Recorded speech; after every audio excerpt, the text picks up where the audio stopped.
This is your man, 50 Grand, bringing that flavor because I'm never bland. I'm Nate Milton, and this is your AOL Sports Update. Now let's start the update in the NFL, where this week we had a crucial conflict between the Miami Dolphins and the visiting Buffalo Bills. Before the game, Bills defensive back Leotis McKelvin added some fuel to this rivalry by guaranteeing a victory. Quote, "We're going to go out and beat their hind parts, point blank, period." You mad, bro?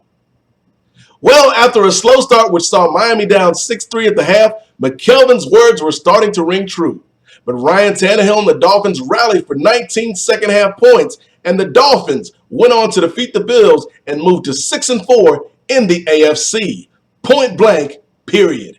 In other news, the more things change, the more they stay the same, as Clayton Kershaw won his third Cy Young Award in 4 seasons and then proceeded to add the NL MVP award for good measure. CK was dialed in all season long and had National League hitters looking more off balance than Taylor Swift dancing at an award show. Shake it off, girl. The 26-year-old Dodgers ace finished the season with a record of 21-3 and a 1.77 ERA in 27 starts.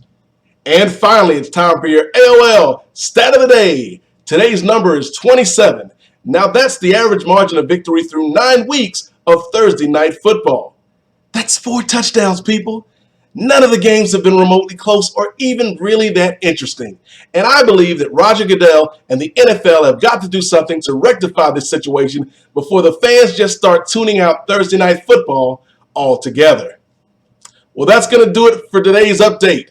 But you can log on to AOL Sports anytime for the latest articles, updates, and information. As always, you've been great. I've been Nate, and we'll see you next time on the AOL Sports Update.